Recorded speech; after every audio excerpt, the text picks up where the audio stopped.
Hello, everyone who may or may not be watching. I did share this on Reddit earlier today. This is the Hyacinth Disaster. So, a while ago, actually, it's been 7 years? Something It's like been a that, while. yeah. It keeps striking me how long it's been. Particularly when I see it come up.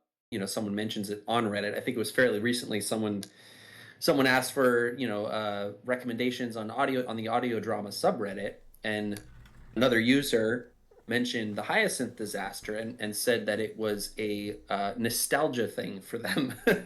Yeah. so Wow. so that's it's officially old enough to be referred to as a nostalgia thing. And over time, we kind of had this idea, I think, a couple of years ago, and then we never followed through. But now we decided it might be kind of fun to get some of the voice actors, at least the principal ones, together, and listen to an episode or two and just talk about the experience, talk about the story, and just see what happens. If we have a lot of fun, if it works out, then we might be able to schedule another one in a month or two, and then maybe get some of the side characters involved as well, because not everyone is available all the time. Because this was an international production. Mm-hmm. Um, we had a Canadian, and I apologize. I apologize to Canada for everything going on right now. But putting that aside, we had a Canadian. There's a guy from France who did an amazing job with the trailer. And Um, also lent his for nickname to the asteroid. Yes, that's right. Sunny's one Oh, one. I forgot about that. Oh, That's fun. 130991. Isn't it? Yeah, I'm still calling him Sanis yes, or Sinis. I don't know how to. Whatever. It's French, so it's fine. Anybody you say it, they're gonna be mad. yeah, Nice question. yeah. Love you. Sanis, Great Sunny's. show, Steve. I think if I'm not mistaken, I think they say it both ways in the show too, and so I just allowed that, and so there's kind of a dispute in the show between people on how they pronounce it, Yeah, and I then of usually go course with Campbell. Campbell's works for me. I think it's Teague, it's your character Argus who's like, is that name even Greek? Because there's a tradition in naming asteroids that they're Greek names because they're referred to as Trojans, um, Greeks or Trojans, depending on which um, Which area L they are in point? relation Yeah. to. L4 Yeah, or yeah, L5, I think. yep. Wait, so Um, that's not actually like a okay, cosmal, whatever, whole galaxy thing. So it's just which like Lagrange point is which Trojan or Greek thing, or is it all this yeah, type of so asteroids or that this type of asteroids or that? yeah, so the major Lagrange points for asteroids. So it's not this asteroid that Sanis is not technically in like the asteroid belt. Well, five It's in off of Jupiter, right? yes. And I realized, I think I was in the process of writing where I realized how stupid it was to talk about territory in space, because of course everything flux, even if it takes a while for things to move. And then when I found out about there being a rather ridiculous number of asteroids in the Lagrange points, that actually kind of works. So each of the two main corporations have essentially claimed the Greek or the Trojan asteroids. So I just picked one for Helicis Mining Company to have, and then went forward from there. So that was one of the examples where it turned out real life ended up being somewhat useful in saving my butt in the show. Cool. Really quick, Boater, is there a way that I can share the link so if I want to send this to some friends or Yes, family members? absolutely. So I will drop it right in our chat here as well. But it is twitch.tv/boaterbug. Mhm. Chat in the upper right. Right there. Perfect. Thank you. Yeah. So the funny thing about this is, as I was kind of prepping for this in my head, I was like, this seems, as the principal cast numbers, seems like a really low. Why does it feel so low? And then I was remembering that because I played two of them. Yeah, There actually aren't it's a that crew of many six, right? And there's main five of us characters. here. Yeah, Yeah, that's everyone. one of the main Yeah, cast members is supposed to be here, but the writer An editor is sitting in his chair.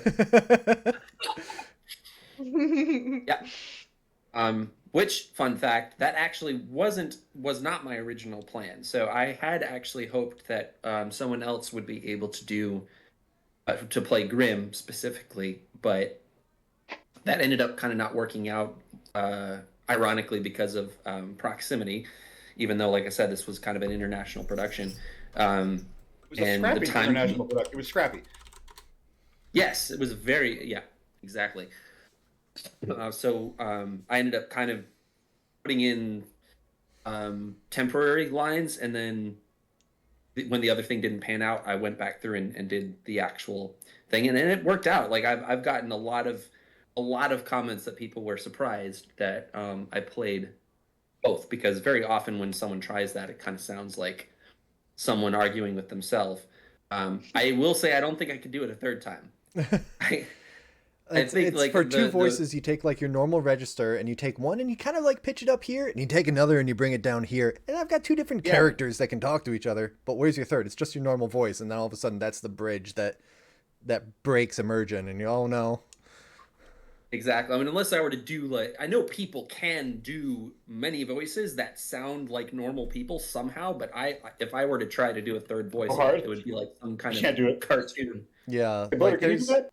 I can do voices, but they don't necessarily sound like real people. Like I DM Same, for same. D&D, and so I have some voices I can use.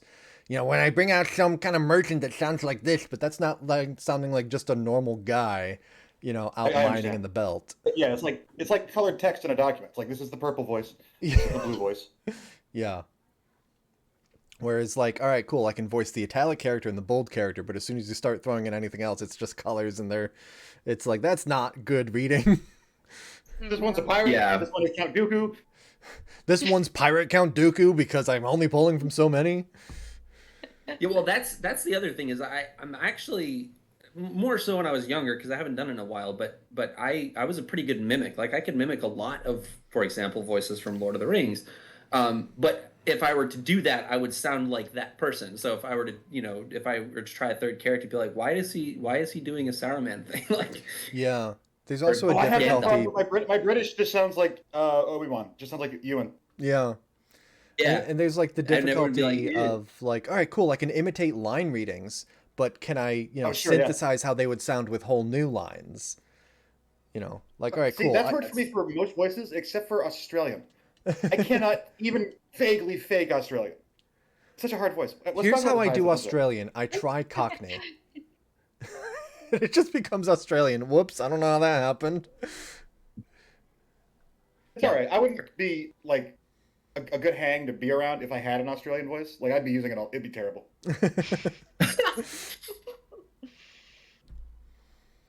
Yeah. uh, So let's go ahead. I would say, I mean, depending on how it goes, let's go through. We're planning on at least the first episode. Sure. I would actually Um, say, like, because we just kind of turned it on and started going, how about introductions? Hi, everybody. I'm Andrew okay, yeah. Buganis. I played Dreadnought in the Hyacinth Disaster.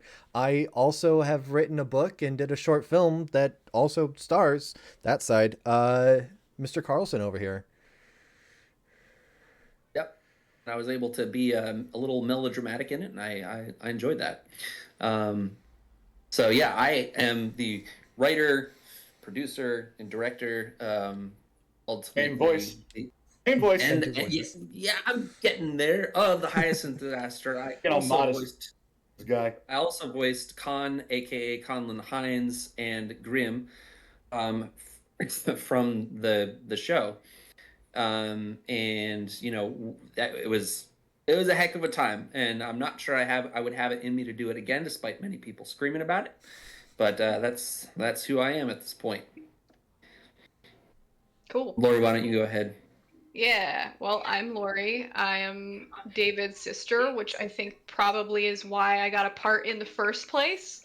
I remember approaching him, or he actually was saying that there was something in the works, and he had like a little snippet of an idea, and I was like kind of like timidly like, I think I was like 18 at the time, and I was like kind of interested in trying like something, acting in some way, and I think I was like, hey. I'd like to kind of try, maybe. And he was very gracious in including me, and it ended up being a really cool experience for me. Um, yeah, based in Virginia. I illustrate. I do have an Instagram, but yeah, overall, I'm just vibing. I'll get a word in edgewise really quick and say that I'd say you fully earned your place in the cast. I think you did amazingly. It didn't feel like, sometimes there's projects where it's like, oh, that was like I had to cast a friend or whatever. No, it's like I'm sure if Co-signed. you, I thought you were great. yeah. Thank you. Yeah, I did a little bit of a brush up to listen in, and I'm very proud of my performance. We did, I mean, we'll get into it, I'm sure, but we did hours. I mean, I'm pretty sure the first day that we recorded, we did hours, and I don't think we even used any of the takes, because I took so I was getting comfy. I was getting comfy, and That's a session 0, right? Yeah, right. yeah, basically a practice round. Yeah, um, but yeah, so I'm very fond of this project. It leaves. Let's go to Amanda. Hello. We are in process of putting a 1.5-year-old down for a nap, so I may be Yeah. popping in and out. I'm Amanda. I am the wife of the very talented David over here, and basically played Finch, but also was lent my guitar for some of the music, and you can Oh, take cool. it. I didn't know that. Neat. Yeah. And then we have Teague. I'm Tig. I'm Argus. Die, I think. Spoilers. And I'm just a fan of David. I think I designed the ship based on your sketch. Like the model started with me, and I think it got handed to Sebastian. That's right. Like the first .obj file that was later used for graphics and stuff. That was me. It's terribly over polygon. Like it's way too many polygons. So like I didn't do a good job, but like it's a good idea for a ship, and it's fun. Good times. Anyway, I am outside of Memphis. I wrote the wind chimes and train. Listen to that. That's fun. So Yeah, just, I gave him a truly terrible sketch. Well, not that it was supposed to be amazing, because that's not my field, but I was like, it's a little something like this, Look and at I shape. just made like, It's like there's a zone here, a zone there, long stick. This, like a shape. But it's exactly what you would expect to get. Like at the time, I was doing visual effects. That's exactly the kind of like sketch you get. It's like, yeah, got it. yep, and he did it, and then like I think it was one revision. I think the only thing that I said when he first made it was the kind of the containers that are on the string were like they were bigger too before, small. and they got smaller, or they got bigger. I don't remember. But I mean, that was You it. started with them It's like a small, long like, like it thing that basically- they're like necklaced along the long pole, and they were either too big or too small. Yep, and then I was like, yeah, they're just bigger. But man, when I saw the renders, I cried. Like it was like, oh my When I gosh. saw Sebastian's trailer, I cried. The Yeah, trailer was so good. To be honest, I still occasionally watch that, and I still get chills right at the end. So that's great work on his part. So that's everyone. Should I go ahead and hit play then? And we'll start listening to episode 1 of the Hyacinth Disaster, Just Doing a Job. Yeah, absolutely. So for those... at some point, and if so, hi and goodbye, and you're all great, and Hyacinth was great. Thanks for stopping by. All right, thanks for dropping in, Teague, man. So for those of you who are in the chat here, you can watch stream, I guess it would be, to like basically just take my media player. I'll be playing it out to you guys as well as out to the stream. So you should be able to do that, and you should be able to hear it as it starts just now. You're listening to The Hyacinth Disaster, written by David Carlson, Part 1. Yeah, I'm hearing it. Everyone else good? Is it in the room with us? I don't hear anything. August 14th, Um, 1951. I don't hear it for what it's worth, but I also don't think my setup was very good. Corvus, Yeah, I'm Like, kind of. I don't know. towards the bottom or in the grid of people, there should be an option for view stream or watch stream or something like that. Okay, I Lycaon think broadcast an open message demanding ransom for Uh-huh, the safe okay, we're return good. of Corvus's captain, Ember Roth, and her crew. Corporate heads at Hyacinth Mining ignored them. On August 14th, friends of Captain Roth seized a chance to So help her I'll the start off only with, I way know they that could, the taking intro their of own this mining changed a ship bunch from of the different Hyacinth times, to survey a from promising adding a asteroid. scene, and They then we've prayed got it would opening be worth narration enough to here. I don't know entice if, their David, you want to talk about employers to the pay the ransom. intro and how The that following evolved. recording, retrieved from the Hyacinth Yeah, you're Disaster, talking about like the recounts the final prologue or hours the of their mission. opening scene? Either or both? I don't know if the prologue was always Well, like this that to start with, or... the prologue. The prologue was one of the last things I wrote because for a long time I didn't know how I was going to really start. Because one of my main self-imposed constraints was to write the show with as little exposition as possible. So like the characters wouldn't say anything to each other they wouldn't ordinarily say, like without a good reason, which was a All hands, really this is interesting Captain challenge. Hines. Be But advised I'm back on the bridge. Sorry it for the presented a break. problem when Look I at was that. The trying ship's still to intact. Yeah, for the most part. Argus? like decide how to Yeah, introduce it. I And I just think got your what I latest what I receptor ended up connection. settling That on was makes just there's going to be some narration right at the very between you and beginning. Grim. Keep it up. That's it. Her and And I Grim think don't have much it worked time out left. pretty well. Yep. Yeah, Working agreed. on it. But yeah, this opening scene, this was actually thanks to Teague, because the first thing that opened originally was, I think Khan comes in, he sits down in his chair, and then he gets a ping from Blue. And the two of them have a rather lengthy conversation where they go back and forth about various things as a way to kind of set up.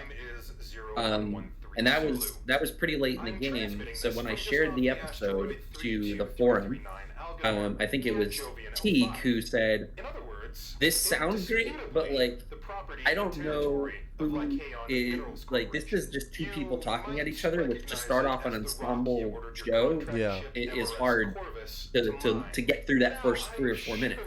It was either T or So Tom. I yeah. I was totally forgot about all this because it seems so like it flows so well with like the just like here's everybody bit, bit, bit, bit, bit, bit, bit, like, kind of going around like the yeah, scene. well, that was the great thing. Is one that was the best part about me playing two characters, is I was able to add an entire thing where the ship is kind of falling to pieces, and he's having trouble with Grimm's transmitters, which is also great. So it was a great way to introduce, and I was able to use like throwaway lines or old takes for Argus, because he's just like all he says is XO7 here or something like that.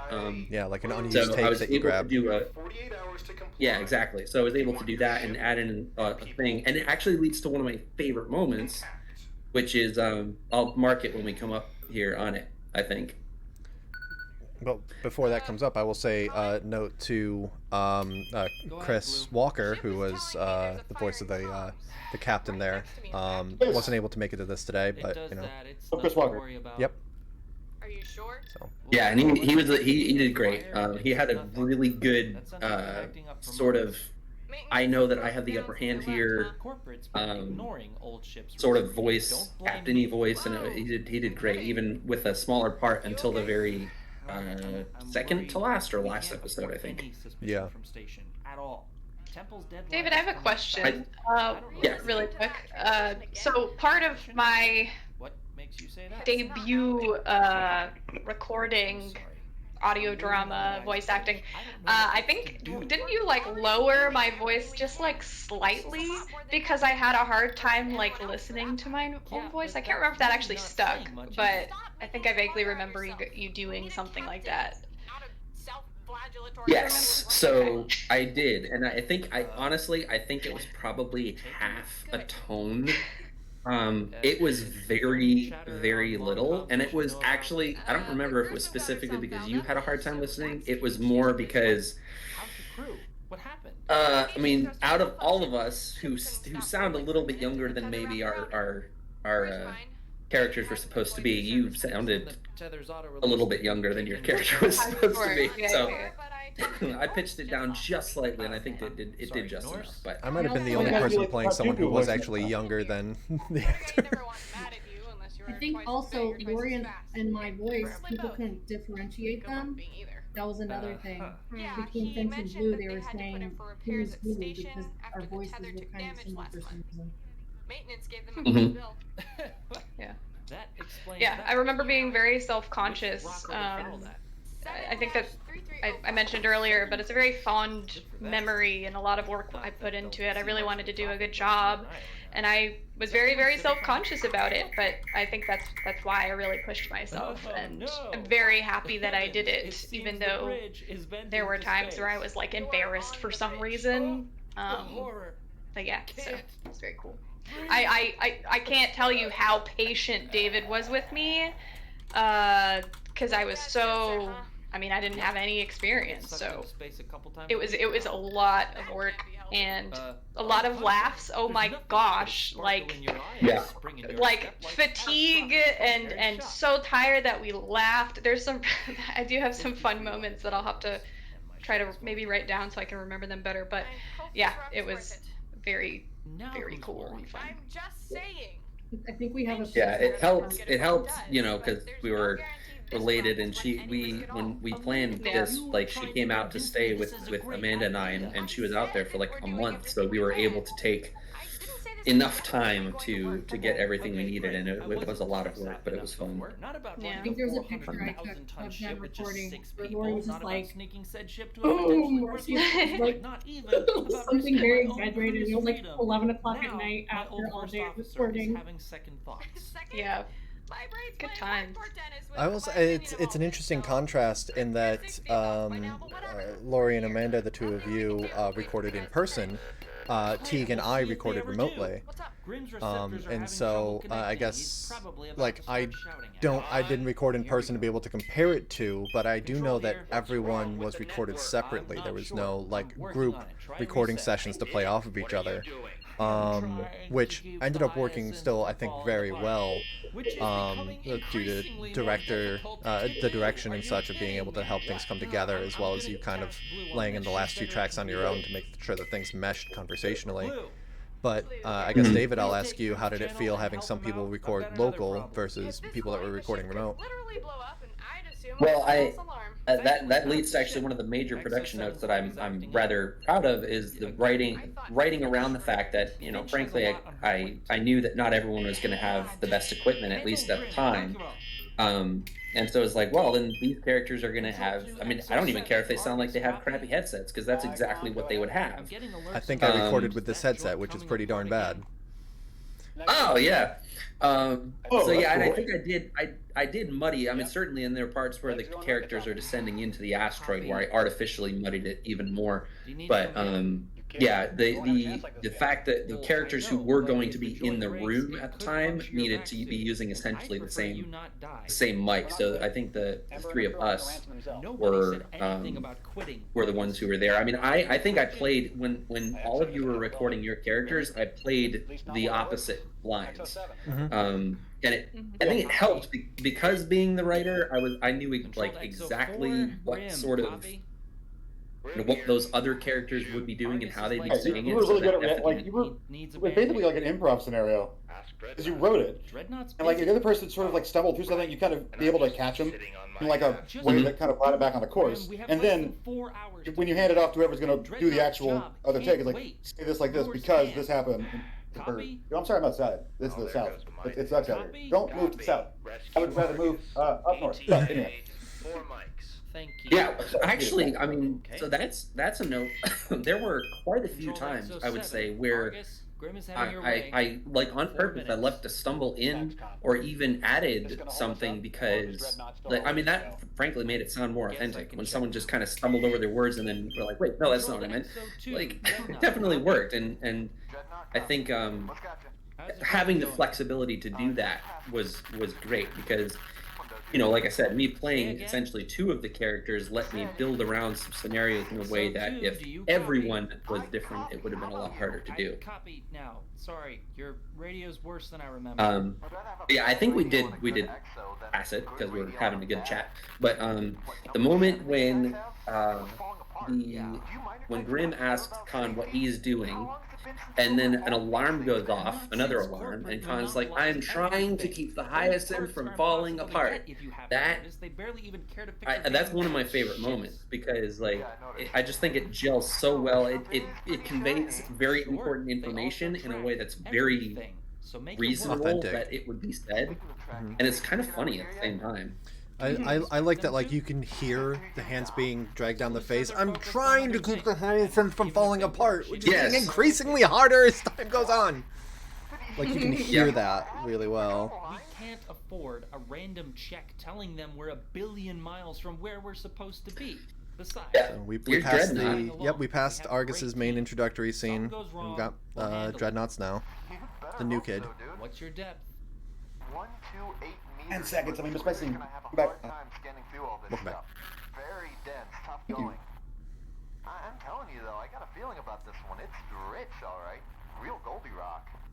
There's a lot of So yeah, with a lot of, especially early in the show, there's a lot of these one-on-one conversations that really, like, it made the recording kind of easier. It's, oh, Grimm says this and Argus said that, and I'm sitting here as Dreadnought being like, well, tell them whatever, leave me alone. Of just one-on-one, which I think did help ease the recording, everyone recording separate. Mean more valuable Yeah. materials.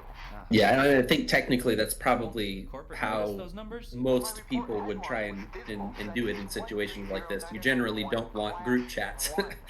Yeah, I recorded an audio drama after this one that didn't end up coming out, but we did do group recording sessions for that, which was, it was different. I'm not going to say it was better. It was fun. It was a different way of doing things. We have a question in the Twitch chat right now from Penguin named Desire. Was there a reason to name it after a flower? You can see them? No, that's the problem. I haven't seen it in a couple minutes. Hyacinth is a great word. It's a great title. What's your depth now? Yes, yeah, well, it is. man, I could say so much about the title too, but the long and short of it is, I like the word There are too many hyacinth. eyes on that, Dreadnought, I think trust me. my very first Usually on this side of like short 2-minute sketch I did as a proof of concept where I think I voiced everyone was called Plinth because I liked the word plinth as well. But then somewhere along the line I realized that plinth was a nightmare to say over and over. Yeah. Control the exo. So I switched. I picked another word that I like the sound of, hyacinth, and actually from there is where I was like, well, what if like that's like a ship class that it's based on is actually kind of shaped like a flower, and that's where the shape of the ship came from. Was the fact that the ship was named after a flower. So Since Dreadnought's the new guy, he got the best. that's a little tidbit for you. Yeah, as I recall in the fiction, and I don't think they necessarily went into it in here, but like the ships are all named after the flowers, whatever, and it was considered kind of bad luck when Ember renamed the ship to after a bird instead. Oh my god, what is it? What do you call it? Yep. Yeah, I think that's in like the side info on the website, but for whatever reason, and you know, would a real ship's captain ever do this? No, but you know, it says something about her character maybe where she's like, I'm not a captain of a ship named after a damn flower or whatever, so she named it the Corvus.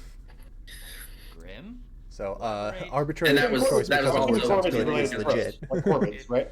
Looks like Sorry, what T? Corvus is crows, right? That's the reference there. Yeah. like it was trying to You get know, inside. crows are cool. Like, And that was also just because I like it. I like how it sounded. Go to, like, we couldn't find like a crow-related word that ends in the word like INTH. Between like Plinth and Hyacinth as well. All right, kidding. Yeah, there's something there. Yeah, this moment that we're hearing screaming. Grim versus amazing. Argus. Yeah, that came out Yeah. so good. Can Blue get that recording off the black Yeah, box? and I remember. And that's the I black box remember- mentioned. Yeah, kind of. Mm. Yeah, Do I have yeah, to where he's like, remind you hey, why we're here? can Blue get this off the black box? Like, and I will say this is probably one of the trickier moments, and I think it works. I mean, it's very funny, of course. But in my opinion, I think Khan has a point here. And there are a couple of moments, and I have no intention of like special editioning George Lucasing this, but there are a couple of moments that I think I would go in and add a little, maybe a little bit more about how. I mean, I'm going around here. Ultimately, they're joking around. Khan's like, "Hey, we're here to do a very important like job, so people don't get killed," which is a good point. And Grim kind of says, "We're really good at our job. We know what we're doing. I'm doing this." Like he's saying it right here. He's like, "What's keeping me sane is pretending like this is just a job." Yeah. Which I think is also a good point, but like there were definitely some people who listened to the show Look, this'll be and over maybe they soon, and missed we'll have a that beer or there. Not that 10 I feel with like our I need mates to on the over cart. explain everything, Buying. but I'm always I think if there were one thing that I were to add that kind of in my head was maybe in a later episode, I think if Blue had said to Grimm, "How are you doing?" and Grimm said, "Do you want me to lie to you or do you want me to tell you the truth?" Yeah, Because I see that what you're right saying. there, I That'd be a cool think. layer to like. Hurry Yeah, back Put that and up then for, like, she says, you "Lie missed to it. me," and he's There's a depth there. Go back and check. There's depth. yeah.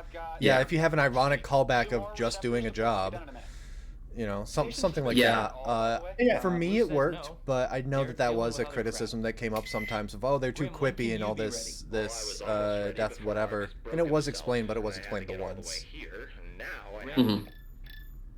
Give me 6 mics. Confirmed. It's so fun to hear all the stuff that I never found out what Control people to thought of Exo this. 2. I didn't even know there was like Reddit people and stuff. Hi Reddit people. What's Argus up? and Grim will be I'm- ready I'm- about Yeah. 6 Me and Yeah. Reddit go way back. Like hi. Oh, yeah, I'm hi. Lucky. Like I didn't know you were there. What's up? Yeah, I mean there is the Hyacinth Disaster subreddit, which I won't necessarily say is active, but has had activity. But then it still continually comes up on the audio drama subreddit. Like you linked something that was a conversation about it a week or so ago that I think was like an older one, and then I looked and there was recommended some newer post that mentioned Hyacinth Disaster, or looking for recommendations, and someone says, well, Hyacinth Disaster.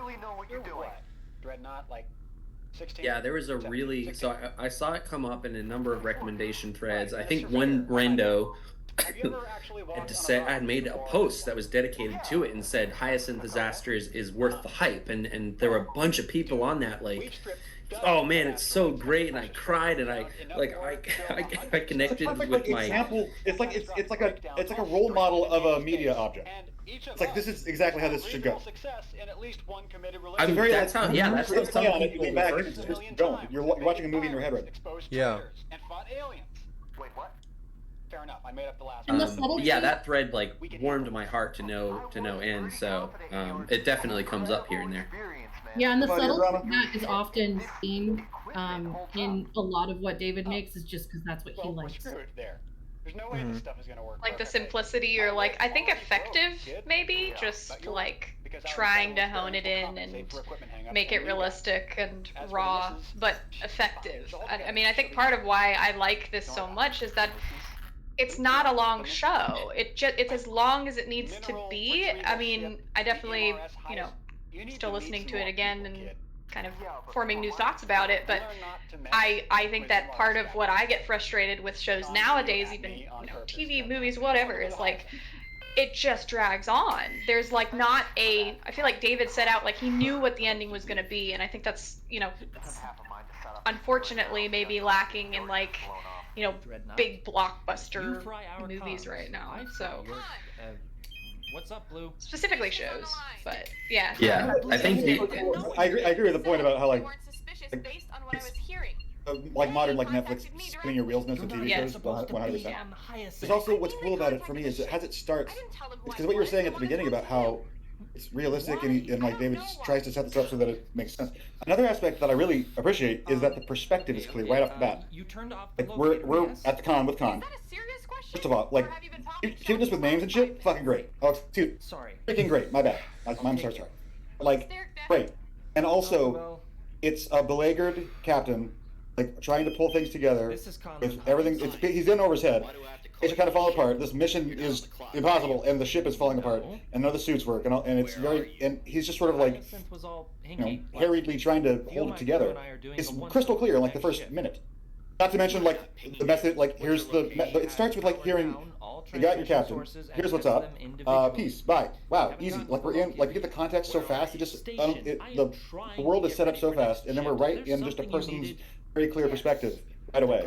And then we meet everyone in like the first 10 minutes. It's just very well formed. How tangled did she get? Yeah, I like the Yeah. not the lack of like I guess overt like exposition. I think it was really effective, and also I think that when writers and producers do that, they're respecting their audience's intelligence and ability to pick up on subtleties, which is really good. You didn't Yeah, ask. you trust them, but people listen. I mean, yeah, absolutely. We take the safety of Yeah. our contract Stop. crews seriously. And There's at least one pilot. But Rhythm, have you done? I don't know if people have asked you about this before. Have you done like a bunch of sequels? Because there should be like a lot of this. We're making it all the time. We've all seen the message. Yeah. No, not one person has ever asked me to make a Hyacinth Disaster 2. I'm innovative. I'm a pioneer. They went out there on corporate orders. No, I initially, when people responded to it really well, I initially had a couple of ideas like where this story could go, but I realized along the way, whenever I thought about doing it, I mean, there was an element of, because I had no idea what I was doing when I first started producing, like writing, yeah, producing, no. And I had to learn a lot of this along the way, and it was. Did you know real quick? Did you know the audio editing at the beginning? Because the audio editing is pretty cool too. Yeah, I did, and I think the only. You had writing and audio work coming into it. Yeah. No, I had not. Sorry, I had not done any like really audio editing other than like, or some maybe like some reading aloud stuff, but not any like actual environment editing, things like that. Hold on. Thank you. The only thing I would do very differently is I think if I went back through and changed anything, it would be to just dial the beeps and squeals back by volume, maybe 25%, because there are some occasions where, depending on how you're listening to it, like headphones or in your car or whatever, where some of them are just really piercing, which is fine, but you know, it can be annoying sometimes. Well, we'd have to That happened is I was re-listening to episode my 1 crew and get you out without anyone noticing. You're right, about 25%. Like it's the mix is good. It's just more like a mastering. Yeah, and that's the thing. That's one thing I had no idea how to do as mastering. Like, what is even mastering? So some of the noises. It's deliberately hazy, like the word producer. Attention, all hands. We now have almost no time. That's not true. People who know what they're talking about are mad at me. I was kidding. Bye. For the Grissom. They still don't know where. Amanda, go ahead. Okay, I was gonna say that some of those noises came from a sonic screwdriver from Doctor Who, and it just made my heart very happy. Okay, what do we need to do? Speaking of the sound effects from Doctor Who, if you take an empty glass that's made out of glass, like a pint glass of glass, on the counter, and just slide it back and forth, that's how you can do a TARDIS sound real easy. Like really? There's no sense in waiting. Okay, Well, I can yeah. see it. I can see it. You do it slow and kind of like. I kind of want to try it. It works. It works so cool. Okay, sorry. I'm sorry, David. I think I'm so sorry. Sorry. One of the later episodes, when I think Blue and Finch are working on pulling apart a torpedo or probe, I dropped in a recording for a sonic screwdriver just in the background as sort of a reference, and I'm like, yeah, someone he'll hear it and they'll think that's cool.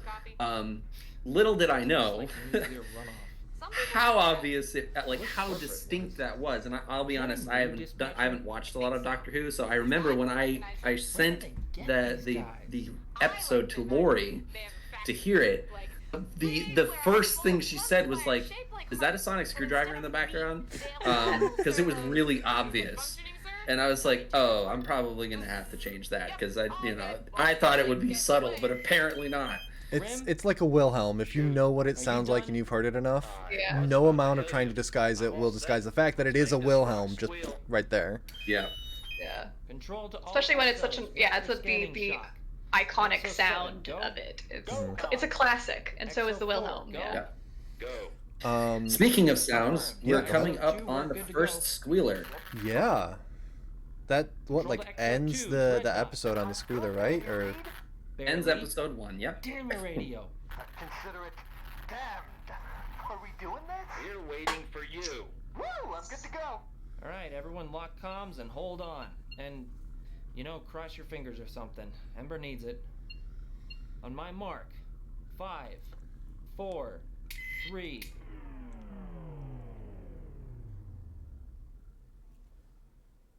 Womp womp.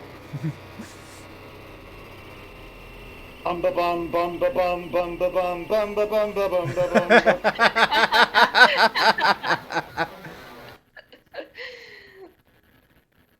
David, that was a Doctor Who joke. Yeah, I don't get it, so I kind of figured. Oh, hold on. Oh, it's like a. Let me sit you down and start you on a show that started in 1963. Bring it to speed real quick. On the web at davidecarlson.net/Hyacinth. Muted, sorry. Or on Facebook at Yeah, sorry. It's fun, by the way. I can more. Hyacinth Good time. Disaster. Or on Reddit. It is a good at time. Yeah, so that was hyacinthdisaster.reddit.com. episode 1. If you have any questions, I think also there. email me. I will say, as much as I said I would dial back the beeps and squeals a little bit, Thanks very much. I'm incredibly proud of specifically the environmental stuff I think I pulled off, and because I shifted the I put a lot of effort into the ambient sound so that the bridge sounds very different from when they later on go to engineering, because the bridge has been, spoiler, destroyed. And then of course you're putting geography in the sound. It's really good. Mm-hmm. Yeah, and then the entire soundscape shifts quite a bit when they move to the shuttle. Yeah, when they're in the shuttle, I think all of the dialogue has that compressed quality because it's all, the black box is only recording comms coming in from everything else. There's nothing ambient. And it did. It was another thing that helped to identify right at the start of, here's the captain. He's the one on the ship on the bridge, and the geography of the people who are out and away. Argus and Dreadnought, helping to establish that place just by the use of the audio mixing. Totally. Meanwhile, back in the cockpit. Mm-hmm. I will say that to the extent that you did that, kind of like making sure that each room had a different tone. When I did the audiobook for Destroyers, we did a full soundscape for that, and I was, kind of following that example of making sure that each area had something different, so that when people were moving around, that the background tone shifts a little bit. So, yeah, I mean, you killed it. Question from Penguin named Desire in chat. Do you think that there's... It's good. Yep. Do you think that there's an appetite for, quote, "this is stupid, but I'm gonna do my job anyway" type of fiction in this era? Which this is kind of like that. Sure, like yeah. this is I mean, we've seen it a lot. It's tropey, but it's gonna be a formula forever. It's good. Yeah. Because people have to work. There's always gonna be work, whatever you want to call it. And it's always going to be a drag sometimes. And then sometimes something's important, like your friend gets in trouble, and something you don't want to do, you have to. Yeah. Now, can we retire 30 tropes? In my opinion, probably. But the shape is good, I think. Yeah, I'll go ahead. When people talk about and if I'm misunderstanding the question, correct me, or we'll just answer the question later. But I think I also, going from what I was saying earlier before I lost my train of thought, when people were talking and asking about making another one, for a little bit I had an idea, a very general idea of oh, this could happen next. And the more I thought about it, one, I was kind of stressed out because I think I could write something, but I wouldn't want to do the entire mastering, mixing, and all that kind of stuff again. But the more I thought about it, and the more time went on, I realized that while I could probably fabricate a story the next episode, so to speak, a big part of what this project was the themes that I wanted it to convey. The idea of if you knew, if you took risks, right, and you thought you were taking one risk, but it turns out the risk was so much greater, is it still still worth? Right. Yeah, exactly. But is it still worth continuing? And what is the cost of friendship? And what is the real worth of a human being, which is one of Grimm's kind of arcs. All of those things going in, and found family and loyalty, and all these things went in there. Honestly, it's a great blend. It's a great juicy mix. And one thing that I've said before to, other people, not in this format, but honestly, if anyone was interested in knowing me, everything that matters to me is in this show, in a thematic sort of way. There's so much of what matters to me in this show that I don't. It's I've said what I want to say, at least for now, in this medium with this particular universe. So I have kind of let go the pressure to make a new one, because unless that idea comes and I'm oh, I know what I need to say through this story, through this medium, then this is its own thing, and at this point I'm totally on for that. So it's not to say that other stories couldn't be done. It's just that at least for now, everything that I had to put into this story is already here. I think that's why, I think that audiences pick up on that. They pick up on like, whether or not it's really coming from like the writer's like soul. I guess that's cheesy, but I think it requires a lot of responsibility, vulnerability. And I think that's what I admire about you so much for doing it and really committing to making a good product, of course, but, respecting the people around you, respecting your own ideas.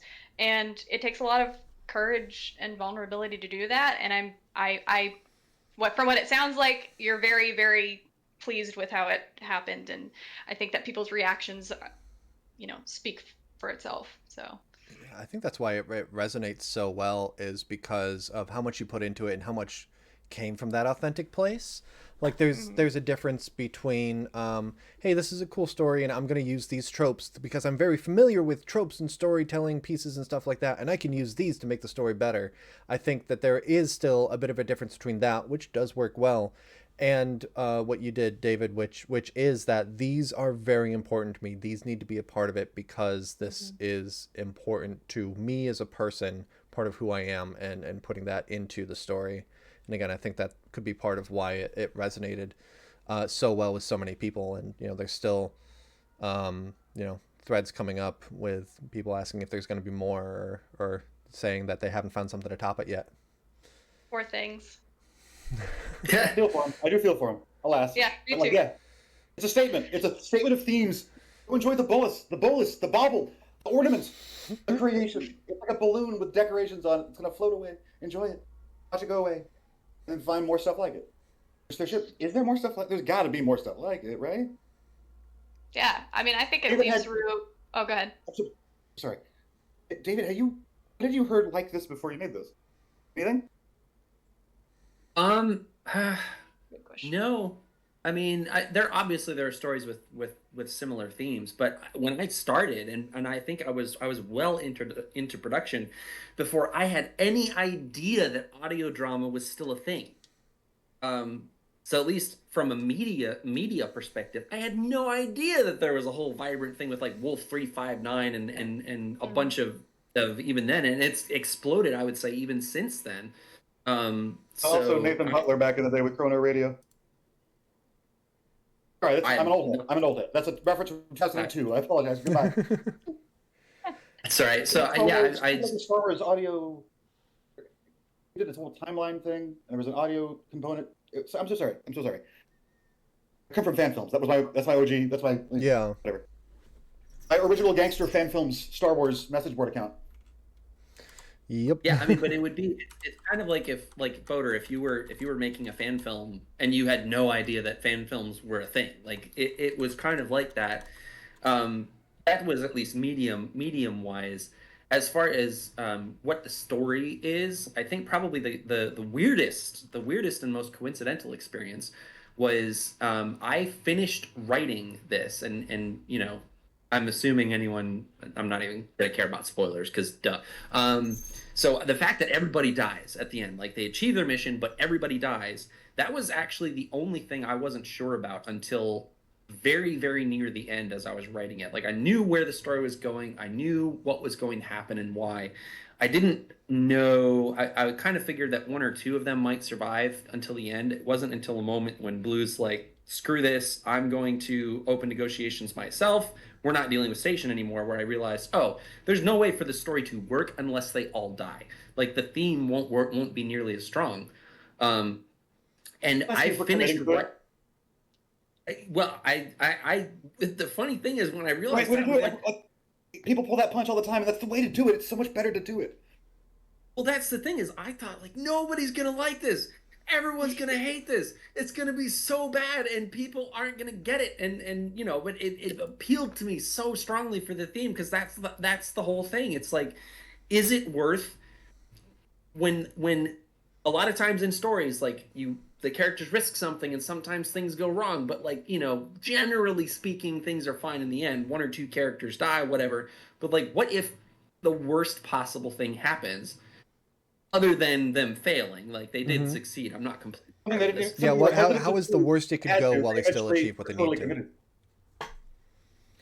Yeah, but I finished writing it. Thought this isn't going to work, and then I think it was 2 weeks later that Rogue One was released and became my favorite Star Wars movie. And I was watching, and I remember the moment when I was watching that movie, and it hit where I realized, oh my gosh, they're going to all die. And if they actually go through with it, I'm going to love this movie forever. And they did. And it was the same thing. So like it was just funny how close that was to in time to me finishing that and then watching Rogue One and realizing, no, it can totally work and it can kick ass as a story decision. A couple quick comments. First off, compliments to Amanda's hat and to David's sweater from Penguin Named Desire. And also, David, how do you split the difference between narrative truism and audience appeal? I'm going to need that to be de-jargonified.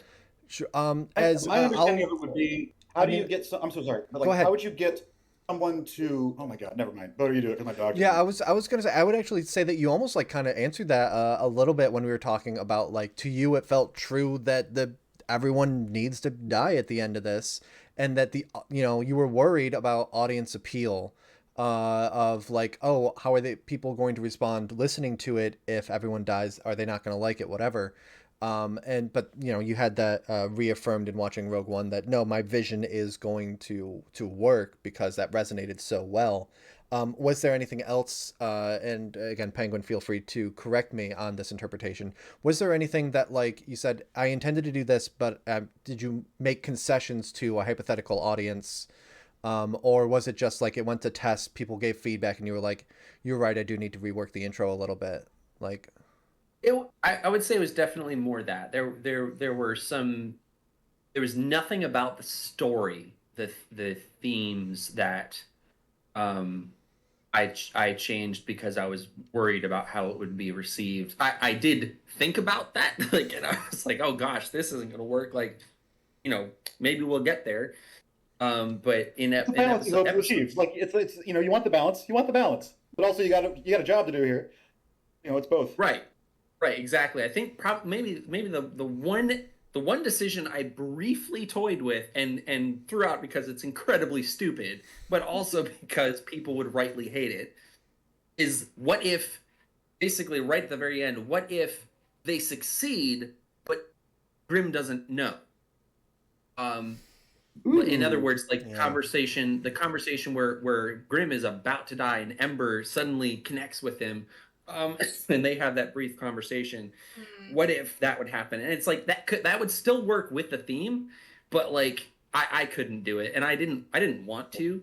But I would say it did factor in a little bit that people would not like that, but also me as people wouldn't. The question of like, I'm people what does too. It mean? It makes you like definitely ask like, this is all true, and he doesn't know. He doesn't get to know.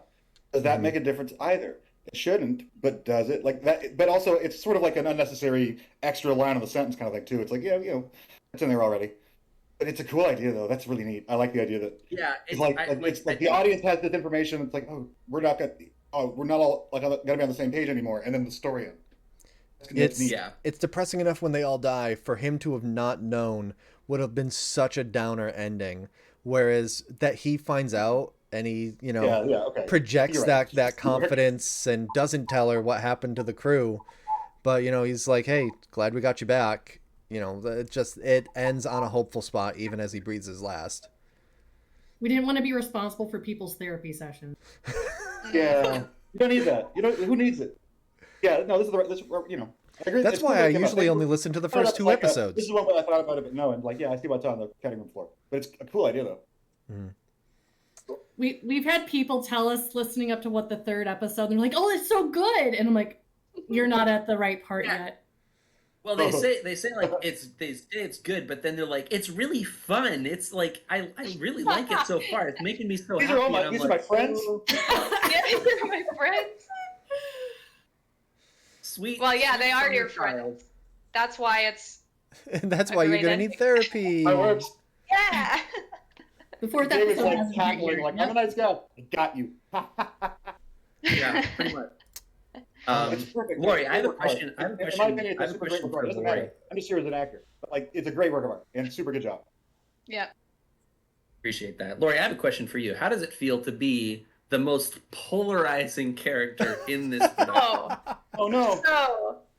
So I think it's cool because I know that you kind of like wrote the part for me, and also based on a few other people that you thought it's a bit of a a merging of different things. But I think that I remember being intrigued by it because, like, yes, I was kind of self-conscious about it, but it was super interesting because Blue is like a stronger like personality, I think, version of me, certainly for the time.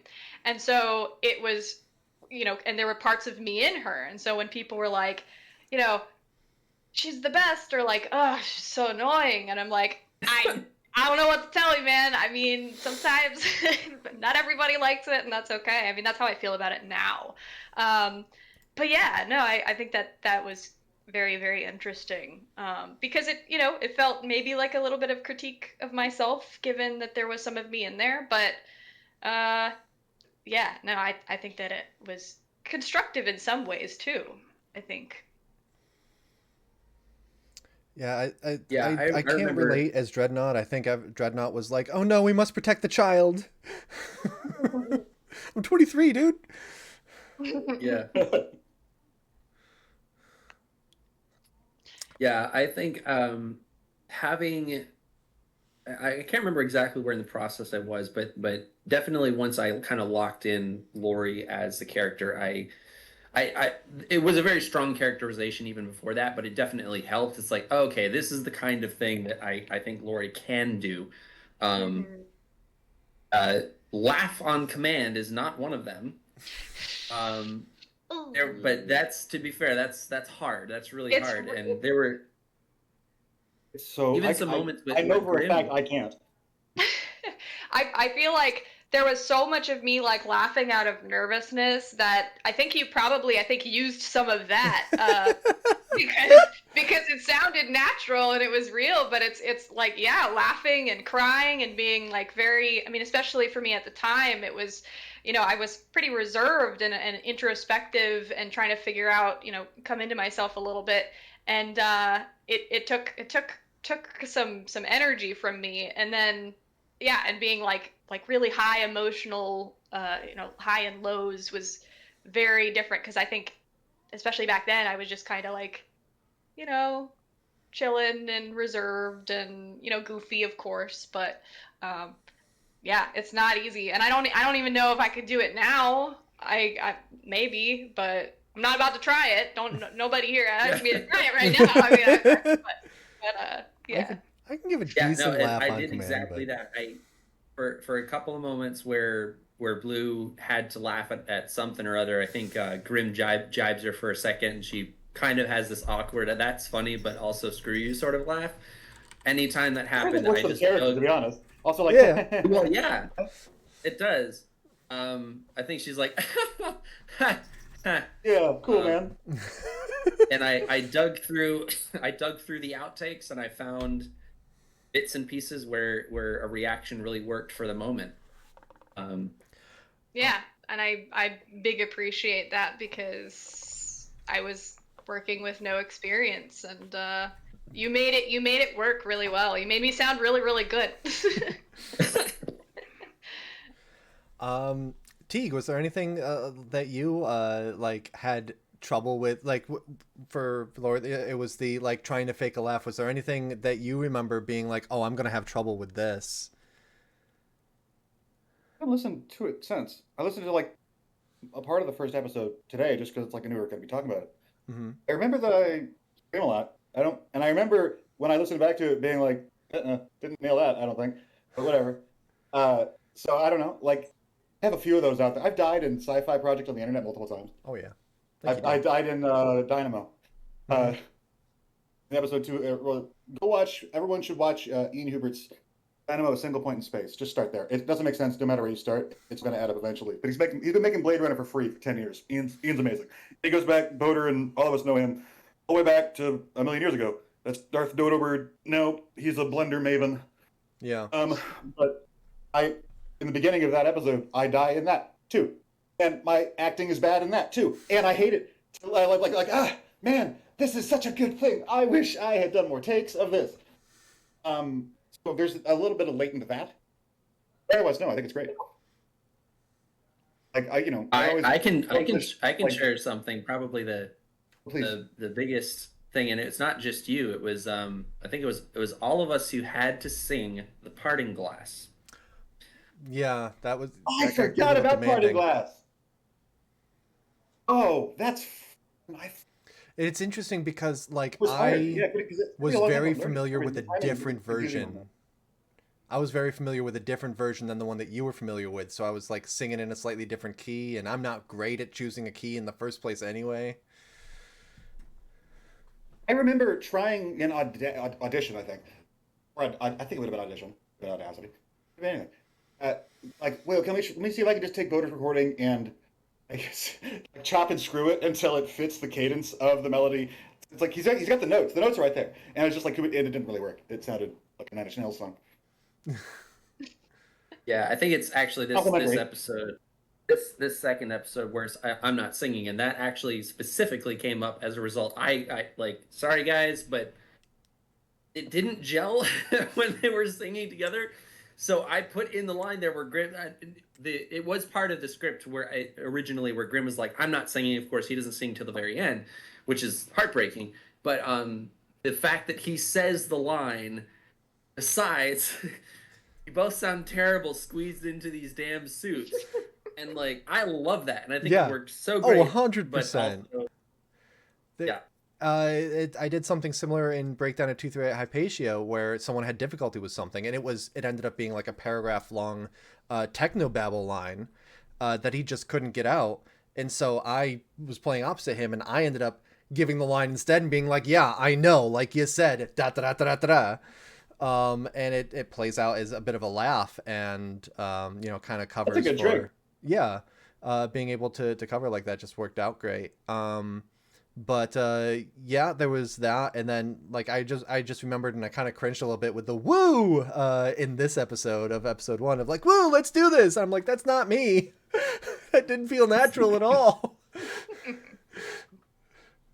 I do have a question for you, David. You did you chose the Parting Glass. Was there any other songs that you were thinking about doing instead, or were you pretty settled on that? Wasn't it Bohemian Rhapsody? Watchtower would have hit pretty hard. I'm kidding. Wasn't it Bohemian Rhapsody for like a hot minute before you were like, all right, I need to go with something that I don't need to worry about licensing? Oh my gosh, I actually forgot about that, and that was very much a stand-in. I didn't know it wasn't going to be Bohemian Rhapsody. That was That's just interesting. Would the idea be that they have it on a tape player or something like that? Like they have the music? Would it be a diegetic? I forget the word. Well, I think it still would have been honestly, us singing along to whatever, just singing it. Yeah, but I'm a dummy. All right. Yeah. So and this is an example where the process of writing just and what I learned along the way was so helpful, because originally them singing and then Grimm being like, no, blah blah blah, was just kind of a character moment where it's like, oh, Grimm's being Grimm. He's just doing his criticizing and blah blah blah, being a party pooper. Yeah, exactly. It wasn't until maybe about halfway through before I realized, oh gosh, how amazing would it be if he actually sang whatever they were singing at the end. And that's when I went back there. It's like, okay, this is gonna have to be quite a bit more poignant than whatever I was thinking before. And of course, Parting Glass is just absolutely perfect for it. Absolutely. Yeah. And that kind of cuts toward the thing when we were talking about respecting the audience. That was a big deal for me, because I don't like feeling disrespected when someone just explaining the same crap over and over when there's a really obvious scene. Mm-hmm. And part of that, I think, it is respecting the audience. It's expecting people to pay attention. And sometimes there's a person who leaves a very pompous review who clearly wasn't listening at all, but we don't have to get into that. Haters gonna so- hate. Mm-hmm. Yeah, well, that's this does not have to be a love fest. I'm totally fine with it. I think there are things that I could. Yeah, but it's not. I think what that achieved was I wanted to, yes, respect the audience, yes, reward careful listening, but I also wanted to reward repeat listening. So there are moments where I foreshadowed something very intentionally, but you would have no idea necessarily until you listen to it again. I Where think it's I like, cursed oh you my out a couple God. times on a repeat listen where I was like, "Oh, you son of a yeah." Yeah. That is not actually an uncommon reaction. I've had a number of people. There was one person who left a comment, I think, on the website a while back, and they picked up on when when they on their first listen, they picked up when Khan, as the alarm goes off, and he pretends that he's like, I can't breathe, I'm being sucked out into space, blah blah blah. Rude. And of course, that's all very funny because that's the ship just saying bad things are happening that aren't actually happening. But that person commented and said, "This MFer better not be sucked out into space later because oh my God." It's good drama, isn't it? Yeah. I'm wondering if I can find Dude, that cool. quick. Do we want to listen to episode 2? I'm Not Singing. I don't know how long everyone wants to stick around for this particular commentary stream, but if we want to at least start on episode 2, we can continue kind of where we were talking. But Well, I'm I will probably gonna- more time. This has been a really good time. And if there's another one of these in the future, fine. And if not, this was a good time. It was nice to meet you guys. And Yeah. Teague, everyone lovely to out hear you. there, whatever, TV, Boater Nation, I salute you. Hey, y'all. Take care, Teague. Yeah, man. Cool.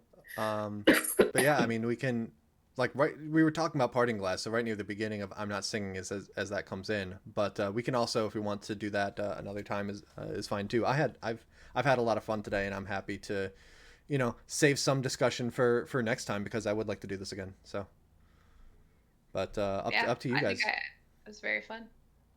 I mean, I think that I think that I like the idea of pacing myself too, because I think I get really excited about it, and so yeah, I mean, pacing ourselves too is. I'm really happy with how it went. I think it's been a little over an hour, so I say let's say we'll probably do this again. Okay. Yeah. And yeah, so I think that episode 1 was good. We may not always just do one episode. We might have more to say, but because we did jump around a little bit, of course. Yeah, we were talking about all sorts of things. Episode 1, episode 1 and 2 are the I'm having so much fun, and then right at the end, Dreadnought, and I'm always sitting here like I have the power to change this. I can say, "Hi, I'm right here. Let's go get pizza." But, yeah, but no, like episode 1 is. Like, I guess the last thing that I'll do then, there was one more question from Penguin. There's 2 more questions from Penguin. Number 1, where did you get your sweater from? It looks very cozy. Amazon. Cool. Number 2, there is a lot of backstory that goes into every fictional character. How do you communicate that depth when the plot must go on? I know that you had some character information in the database on the website. How do you prioritize what's left to that kind of errata? As opposed to what needs to be included in the show itself. I mean, it's kind of a judgment call, moment of, and then sometimes even during recording, I think there were elements that just weren't gelling, that I ended up kind of cutting out. And not in a sense like Lord of the Rings extended edition, that's cool stuff. It's like it legitimately just felt really awkward and wasn't working. It really came down to my question is like, would these characters actually be saying these things to each other? So it's like, if they're going to talk about something they all already know, it's going to have to be either A, because one of them doesn't know. So Dreadnought being there was handy because he didn't have the history with everyone. So there were times where he could have things explained at him for the sake of the audience, essentially. Or it has to be because they're mad at each other. Because what do people do when they're mad at each other and arguing? They tell each other stuff they already know. So there's a moment where they almost get into a political argument, and of course they're telling each other stuff they already know because that's what you do when you're mad. So finding ways to have characters reveal things about themselves in a way that made sense, that was what made the decision, really. It's like, yeah, we could learn some cool stuff about this character, but if it wouldn't make sense for them to say it right now, it was left out.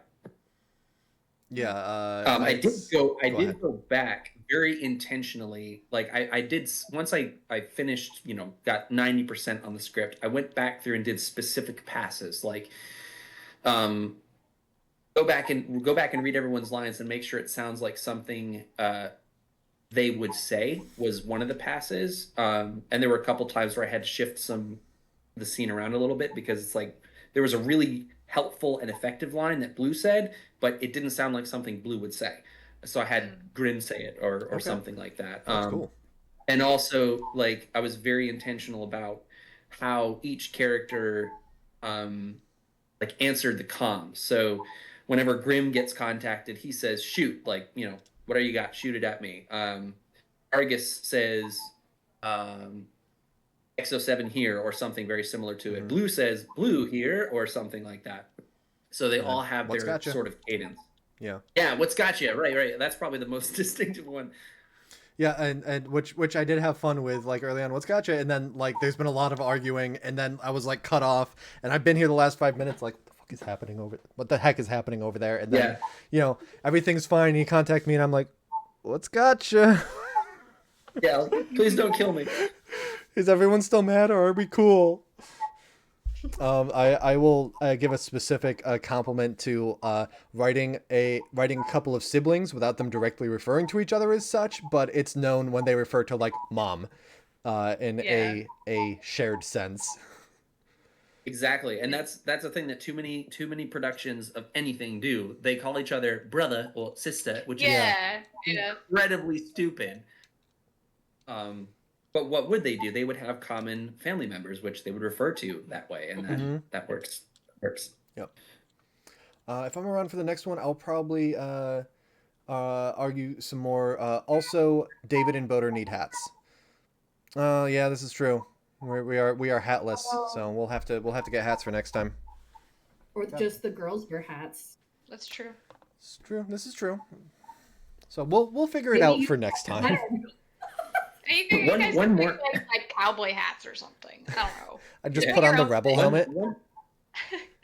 One more thing I will ask, actually, and by all means, feel free to answer as honestly as you want. And also, this isn't a opportunity for love fest about how amazing everything was, but Amanda, because we didn't get to your introduction, but like, for you, if you could share with the vast audience that we have here, like, what was your experience of I guess my creation process of this? Because I was working on it for quite a while. I'm curious what your experience of that was like. And for next time. Leave it on a cliffhanger.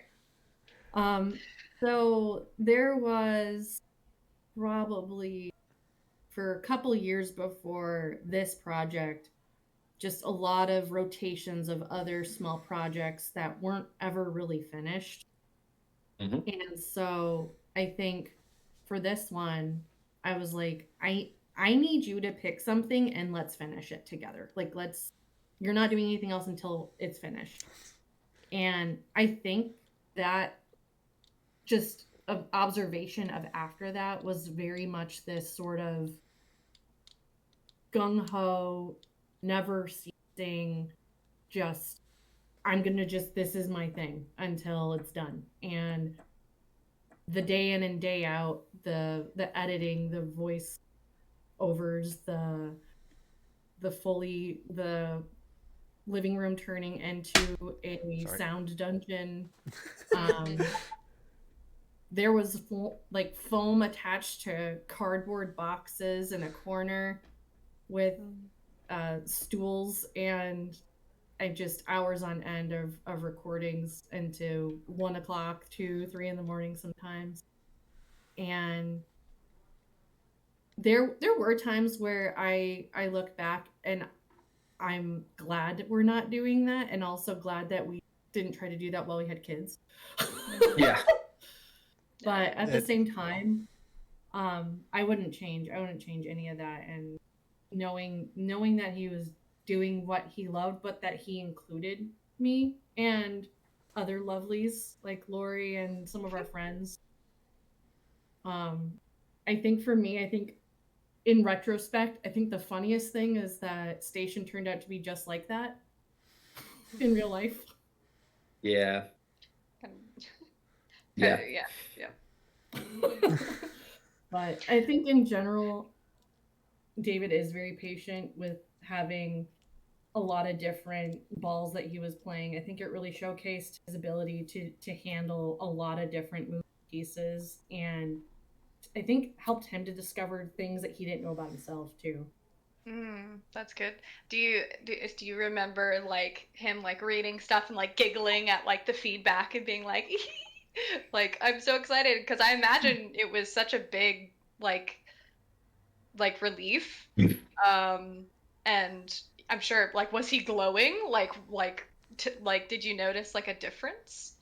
I mean, he's kind of been there for me in different huge undertakings, like getting my MBA, and there'll be times I would pop in and be like, this thing, and la la la, and get all excited because it's all encompassing. But for him, it was very much I figured out how to get rid of this plot hole, and there was this other thing, and then this is gonna play back later, and I'm like, that's awesome. But it was like 1 a.m, so I was like, also maybe all right, shut up. Maybe not going there as much as I would like to. So yeah. I may not look it, but I'm very happy for you. Go to bed.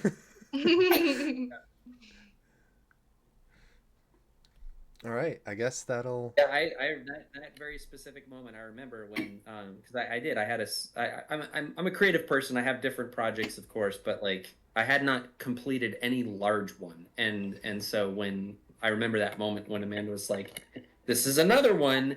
If you're gonna do this, let's finish it," and that helped a lot, and it also helped. I think what helped with the big push was the fact that there were, this required more than just me. And it involved more people who were willing and excited about it. So it's like, oh man, I can't disappoint them. So yeah, that's huge. That's huge. Like if I stopped writing a book, I would just disappoint myself. If I, stopped working on a movie that people had already shot and, helped out with, I'd be disappointing more people, and that's not even counting potential audience. So I still think though that the zombies on a fence needs to be a thing though, because that was great. That was the project just before the Hyacinth Disaster, and he was drawing zombie heads and making whole storylines. Oh, I remember. And this is something that I still think needs to happen, because I really want to put in my puns, because one of them is going to be a vegan or something, and it's going to say grains instead of brains. Oh my god. David, you have to finish this so she can express herself. Yeah. Also, Finch is punny because I am. Yeah. All right, well, I have to hop off. Yeah. Thanks, everyone. Yeah, thank you for organizing this, and for viewers out there, we will absolutely be doing more of this, whether you're watching this live or if you're watching this after the fact.